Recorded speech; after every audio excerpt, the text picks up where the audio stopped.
R-rated? Yeah. Will it still be funny if it comes out? Hopefully. Hello and welcome to my channel, A&A Snakes and More. Today we'll be talking about Freddy Krueger, so let's jump in. Krueger, not Cougar. He ain't Cougar. I said Krueger. No, you say Cougar. Okay, Like Freddy Krueger. No.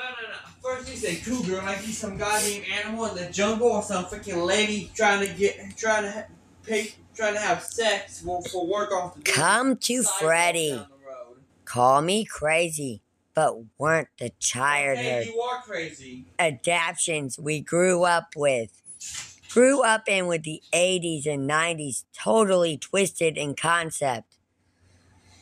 Sure, I get the transition of R-rated action fair into video games and toy licenses. No, not toy licenses. Video games are okay, but not toys. Two kids. RoboCop wasn't about corporate corruption Yes, it was. or solitaire. Yes, it was about We corporate just corruption. showed up for their badass cyborg. Total Recall was more about Honored being a badass than it was a trippy, is it or is it not a dream analogy for wish fulfillment. Terminator 2 Judgment Day, which we covered With more in our last action than entry, horror.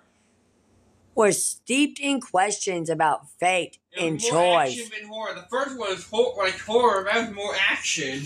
The second was more action. It was. But to a young viewer, I want Freddy coming. it was all about the slick Skeletor, T-800s, these series were as drenched in Kurosawa blood effects as they were in subtext. Can I have Freddy? And yet we were none the wiser. Video game publishers of the era must have taken notice, for each of these action Fanatic franchises received decidedly less bloody renditions on the NES. But what about a film genre that doesn't just carry the R rating, but is particularly defined by it? Grisly themes and splatter aren't just present, they're often the whole damn point. I speak of horror films wearing their mature ratings like a badge of honor as they push the boundaries of practical effects and often good taste. The late 80s is considered a golden age for the genre, for its wizardry of costume design, the proliferation of the home video market, and a new subgenre, the slasher. Slasher villains weren't simple antagonists. They were the valuable stars of the show. Audiences would line up to watch a harmless gaggle of teenagers engage in all manner of debauchery as a masked figure stalked ever closer, machete in hand. I wonder who that could be.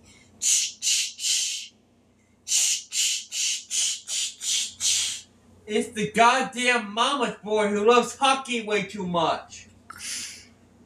Many He of needs to stay in these the goddamn lake and drown. were forever. mortality tales, as the innocent teenagers were usually the ones to survive.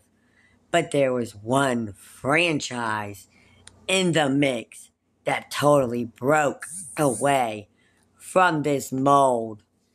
Freddy Krueger didn't care how nice a person you were. It didn't matter if you drank or smoked or snuck behind the bushes with a crush.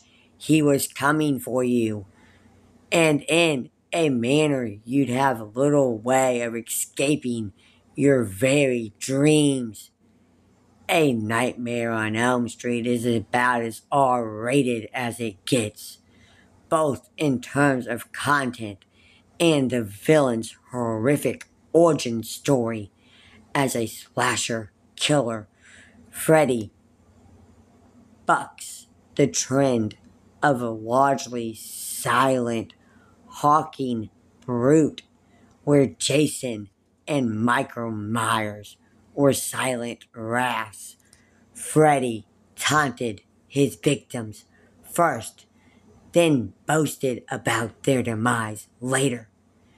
And those kills were never simple. Freddy's not one for the simple machete swing. He puts his quarry through a sick game of cat and mouse, often built around a twisted reflection of the target's personality, before delivering the final bloody crusado. Gotta give credit to Robert Englund's charismatic performance for making this character so memorable. Freddy may be a hateful demon of vengeance, but he's a showman at heart.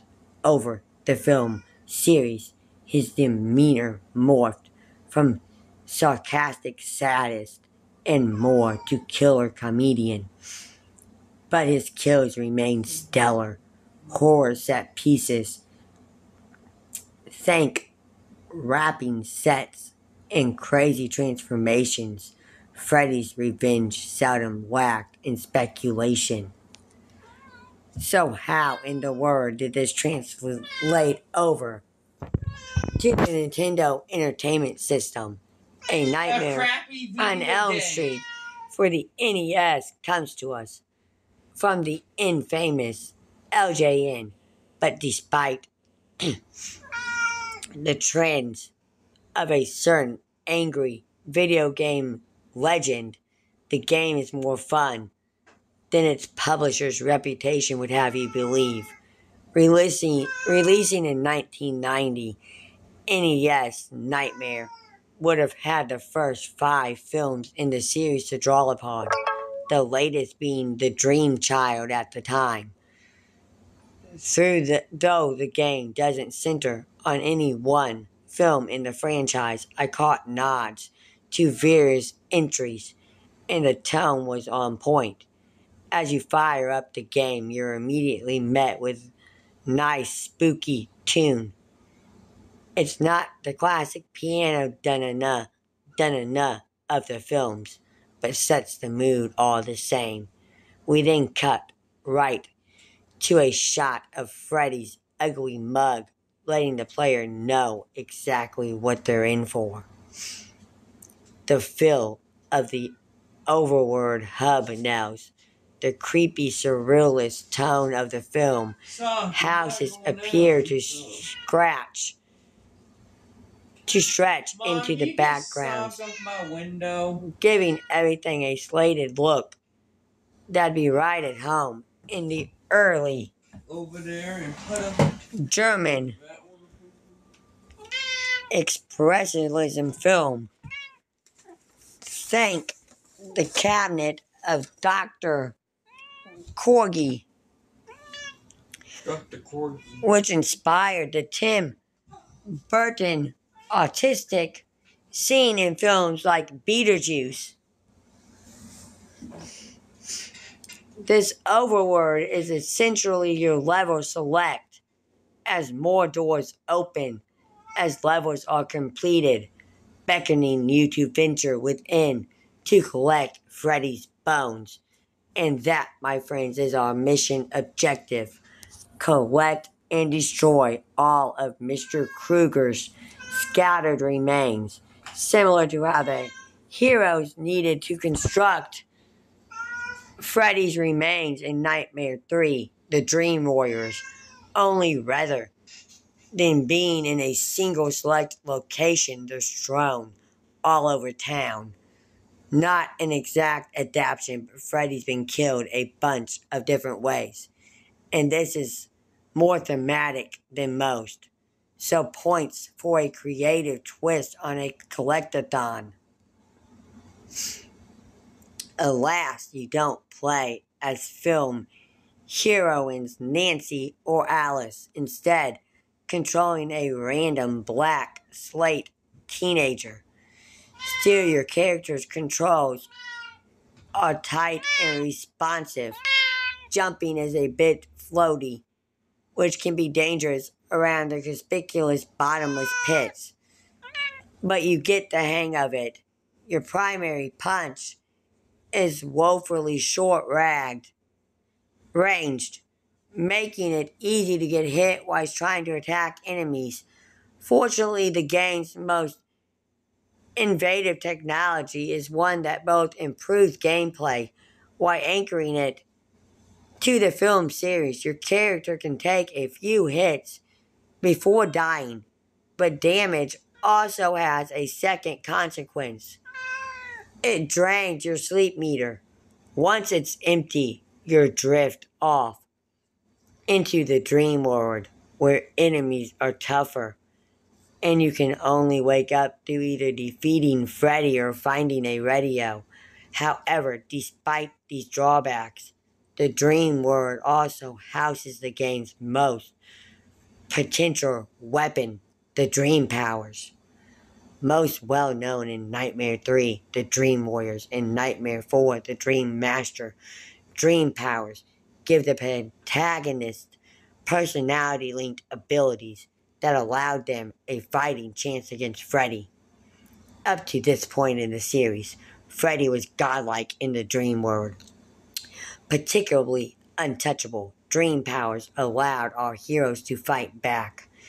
Guaranteed, it still usually resulted in their deaths, but it added more tension to the mix.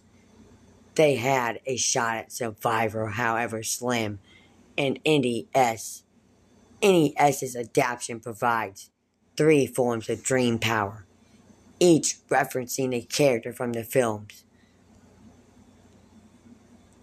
The Niggerman's fireballs are a clear homage to D&D fan Will from the Dream Warriors. Martial artist Rick from the Dream Master has gotta be the inspiration for the shrunken tossing ninja. And though it's vague, the Javian throwing acrobat must be a nod to the athletic Debbie from Dream Master, or strongman Kincaid from the Dream Warriors, adding to the creepy factor of how our trio doesn't possess these powers intentionally. In the Dream Master, Alice gains the dream powers of her slain friends after their deaths, implying that these power-ups are the result of your buddies already biting the dust at Freddy's sharp hand. When it comes to fighting Freddy, you're better off asleep. And with access to dream powers, yes, enemies are tougher, but your abilities really help in boss fights, as getting up close to puts you at risk of taking damage. All of the bosses are some transformation of Krueger himself, but that's no surprise considering how much he shapeshifts in the films. Some forms see swarms of little million creatures fly around the screen while you're trying to hit Krueger, making dream power projectiles and abilities even more helpful. It seems serious wish fulfillment to ninja kick Freddy Krueger in one of his nasty boss forms. Speaking of which, the NES obviously couldn't replicate the gore of a crushed cockroach girl or a literal fountain of Johnny Depp pop. So instead it opts for weird Freddy manifestations in its boss battles. A disembodied razor glove pays homage to Rick's death in The Dream Master. The Freddy worm is a direct pull from the iconic scene in The Dream Warriors, with the little tongue tactics it spits mirroring another scene in the same film. Not all the bosses are direct. I don't recall Freddy ever turning into a giant battle ghost. But seeing as he's been a television, a motorcycle, a hall monitor, a superhero, and stop motion Freddy was superhero. Super Freddy. Matidao, among many, many other things. There's really no limit to what he could show up. As mentioned, nothing is 100% direct from any one film, but more of a grab bag of moments from throughout the series. Your jump from the junkyard of parts 3 and 4 into the high school and boiler room scene in parts 1 and 2. For a fan of the franchise like me, this is actually preferable to a whole game based around a single film. Sure, I would have liked to play as Heather Langenkamp's Nancy Thompson, the most iconic hero in the series. But if you were only gonna get a single Nightmare game, at least they packed in as many nods as possible. In conclusion, I found A Nightmare on Elm Street on the NES to be a surprisingly fun adaptation of the film franchise. It's more of a grab bag of Freddy-nisms than it is straight transition, but provides enough details to creatively capture the film of the series. You even get the classic 1-2 Freddy's coming for you tone right before this creepy killer appears to do battle. This game deserves more praise, both as a solid action platform that controls far better than expected and a unique collage of thematic elements. I wouldn't go so far as to call it a horror game, but like a platformer with spooky imagery. But for an 8-bit take on an R-rated beast, I'd say it's no Nightmare. Thank you for watching this video, and peace out till the next one.